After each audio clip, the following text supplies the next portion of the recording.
السلام علیکم ورحمۃ اللہ وبرکاتہ۔ نحمدہ ونصلی علی رسولہ الکریم، اما بعد۔ حضرات سامعین، ہم مسلمان ہیں، اللہ تعالیٰ نے مذہب اسلام سے ہمیں جوڑا ہے۔ مذہب اسلام کے ارکان میں ایک رکن ہے حج۔ حج ہمارے ملک میں نہیں ہوتا ہے، بلکہ اس کو ادا کرنے کے لیے کہیں دور جانا پڑتا ہے۔ جہاں جانا پڑتا ہے اس کا نام ہے مکہ مکرمہ۔ حج کی جو ارکان ہیں، طواف ہے، سعی ہے، مینا کے اندر ٹھہرنا ہے، مزدلفہ جانا ہے، عرفات جانا ہے، شیطان کو کنکریاں مارنا ہے۔ لیکن یہ ساری کی ساری چیزیں ہماری نظروں سے اوجھل ہیں۔ جو لوگ وہاں جاتے ہیں اپنی آنکھوں سے دیکھ کر کے آتے ہیں۔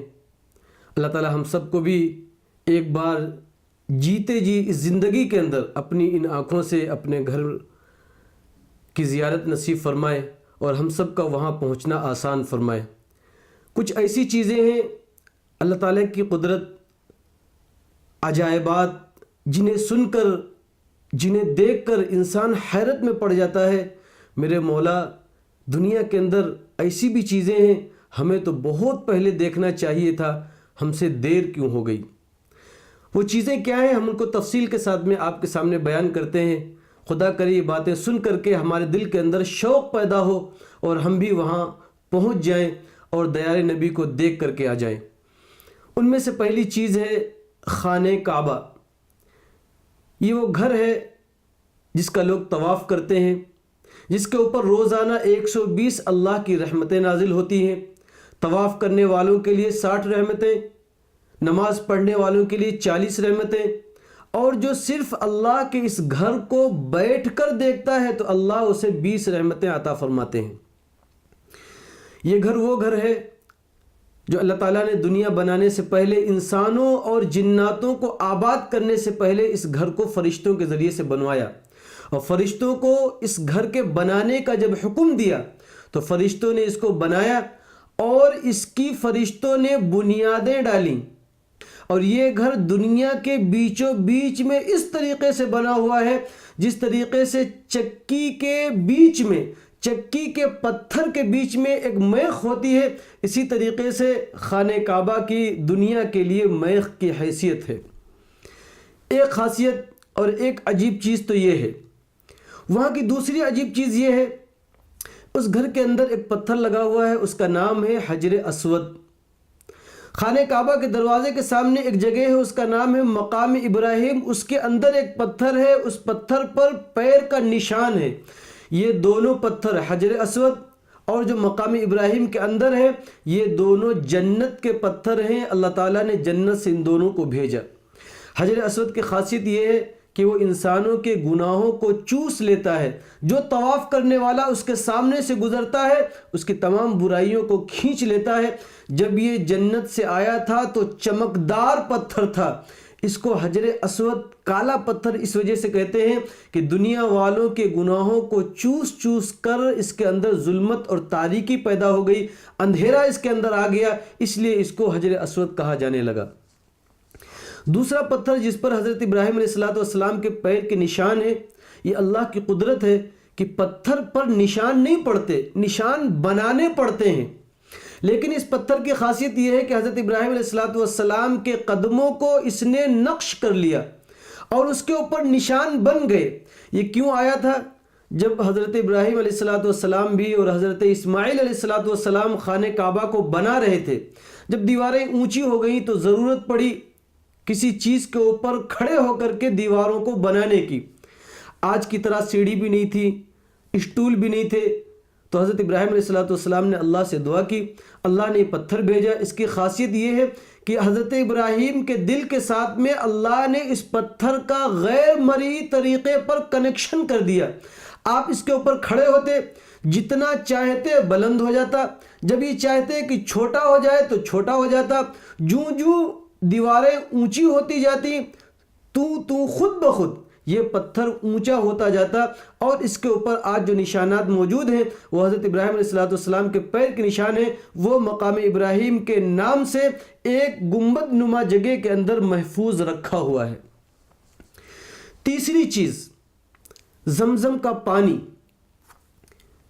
زمزم کا پانی دنیا کا وہ واحد پانی ہے جس کے اندر اللہ تعالیٰ نے بے شمار فوائد خاصیات رکھی ہیں۔ اس پانی کے اندر صرف پیاس بجھانے کی صلاحیت نہیں ہے، بلکہ یہ پانی جہاں پیاس بجھاتا ہے، اگر بھوک مٹانے کی نیت سے پیا جائے تو بھوک بھی ختم ہو جاتی ہے۔ اللہ کے نبی صلی اللہ علیہ وسلم نے ارشاد فرمایا، ماء زمزم لما شرب له، زمزم کا پانی جس مقصد کے لیے پیا جاتا ہے اللہ اس مقصد کو پورا کرتے ہیں۔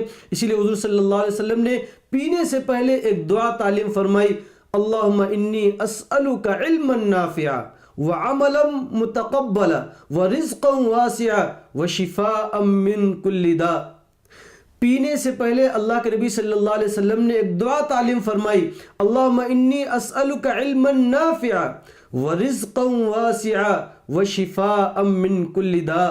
اے اللہ میں تجھ سے علم نافع کا سوال کرتا ہوں، اے اللہ کشادہ رزق کا تجھ سے سوال کرتا ہوں، اے اللہ میں تجھ سے ہر بیماری سے شفا کا سوال کرتا ہوں۔ چونکہ زمزم سے پہلے یہ دعا مانگی جا رہی ہے تو اس کا مقصد یہ ہے کہ ہم زمزم پی رہے ہیں اس مقصد سے کہ اللہ ہمارے رزق کے اندر کشادگی عطا فرمائے، اللہ ہمارے علم کے اندر برکت اور نفع عطا فرمائے، اللہ ہمارے جسم کو بیماریوں سے خالی کر دے۔ تو یہ وہ واحد پانی ہے کہ جس کے اندر اللہ تعالیٰ نے یہ خاصیات رکھی ہیں، اور ساتھ میں اس کی سب سے بڑی خصوصیت یہ ہے زمزم کا پانی کہ آپ اگر اس کو رکھیں گے اور پانی رکھیں تو اس کے اندر بدبو آ جاتی ہے، سڑ جاتا ہے، کیڑے پیدا ہو جاتے ہیں، لیکن اس زمزم کے پانی کو اگر آپ 1 سال نہیں کئی سال رکھیں گے، جیسا آج ہے کئی برس کے بعد میں اسی طریقے سے رہے گا۔ چوتھی چیز جو وہاں کی خاص چیزیں ہیں، عجیب چیزیں ہیں، حاجی جب حج کرنے کے لیے جاتا ہے تو حج کا ایک بہت بڑا رکن ہے وقوف عرفہ۔ یہ ایک میدان کا نام ہے، بہت بڑا میدان ہے۔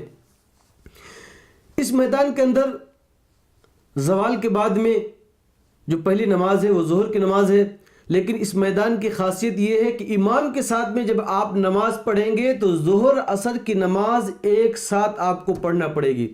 عصر کی نماز ظہر کے وقت میں ہی آپ کو ادا کرنا پڑے گی۔ ہاں اگر آپ خیمے کے اندر الگ نماز پڑھ رہے ہیں تو اپنے وقت کے اندر نماز پڑھنا پڑے گی، لیکن امام کے ساتھ میں دونوں نمازوں کو ایک ساتھ۔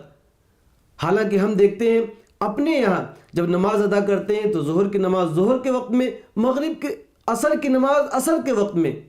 اپنے یہاں جب نماز پڑھتے ہیں تو ظہر کی نماز ظہر کے وقت میں، عصر کی نماز عصر کے وقت میں، لیکن عرفات کے میدان میں دونوں نمازوں کو ملا کر ایک وقت میں پڑھا جاتا ہے۔ مغرب کے بعد جب یہاں سے حاجیوں کی روانگی ہوتی ہے تو مزدلفہ جانا ہوتا ہے۔ مزدلفہ جانے میں بعض مرتبہ بہت ٹائم لگ جاتا ہے۔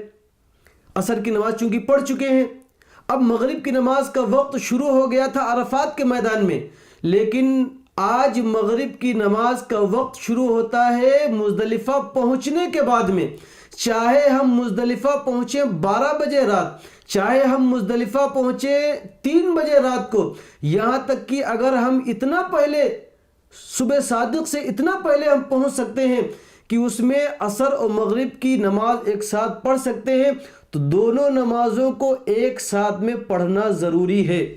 زندگی بھر ہم مغرب کی نماز مغرب کے وقت میں پڑھتے تھے، عشاء کی نماز عشاء کے وقت میں، لیکن آج مزدلفہ میں مغرب کا وقت جب ہوتا ہے جب ہم مزدلفہ پہنچ جاتے ہیں، چاہے وہ 3 بجے کے بعد میں کیوں نہ پہنچیں۔ پانچویں چیز، مزدلفہ سے حجاج کرام صبح کو مینا روانہ ہوتے ہیں۔ آج کا دن 10 ذی الحجہ کا دن ہوتا ہے۔ پوری دنیا کے اندر عیدگاہ کے اندر لوگ عید کی نماز پڑھتے ہیں، خود مکے میں حرم کے اندر عید کی نماز ادا کی جاتی ہے۔ حج کرنے والے لاکھوں لوگ ہوتے ہیں، لیکن تعجب کی بات یہ ہے کہ دنیا عید کی نماز پڑھتی ہے، جتنے حج کرنے جاتے ہیں ان کے اوپر سے عید کی نماز معاف۔ کوئی بھی حاجی نہ انفرادی عید کی نماز پڑھتا ہے نہ اجتماعی نماز پڑھتا ہے۔ خانہ کعبہ جہاں پر بنا ہوا ہے اس کے آس پاس کی جو جگہ ہے اس جگہ کو حرم کہتے ہیں۔ حضرت ابراہیم علیہ السلام نے جب خانہ کعبہ کو بنایا تو اللہ تبارک و تعالیٰ نے حضرت ابراہیم علیہ السلام کو حکم دیا کہ آپ حج کا اعلان کیجئے۔ تو حضرت ابراہیم علیہ السلام نے کہا ہے اللہ یہاں تو کوئی انسان نہیں ہے, آس پاس کوئی گاؤں کنبہ قبیلہ آباد نہیں ہے, ہم کس کے لیے اعلان کریں؟ تو اللہ تعالیٰ نے کہا ابراہیم تم اعلان کرو, آواز پہنچانا یہ ہمارا کام ہے. حضرت ابراہیم علیہ السلام صفا پہاڑی کے اوپر چڑھے اور چڑھنے کے بعد میں اعلان کیا. حدیث کے اندر آتا ہے کہ جو اعلان حضرت ابراہیم علیہ السلام نے کیا وہ اعلان اللہ نے دنیا کے کونے کونے جہاں تک انسان آباد تھے اس آواز کو اللہ نے پہنچایا, لوگوں نے سنا, اس کے اوپر لبیک کہا. یہاں تک وہ لوگ جو پیدا نہیں ہوئے تھے, عالم ارواح کے اندر تھے, اللہ تعالیٰ نے عالم ارواح کے اندر بھی حضرت ابراہیم کی اس آواز کو پہنچایا اور روحوں نے لبیک کہا.